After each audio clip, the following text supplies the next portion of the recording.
Kızım o nasıl bir şekildir ya? Nasıl bir şekildir ya? O nasıl bir duruştur? Ne yapmaya çalışıyorsun?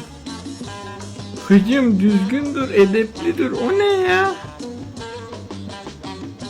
Ayağında momentum nasıl sabit tutabiliyorsun öyle?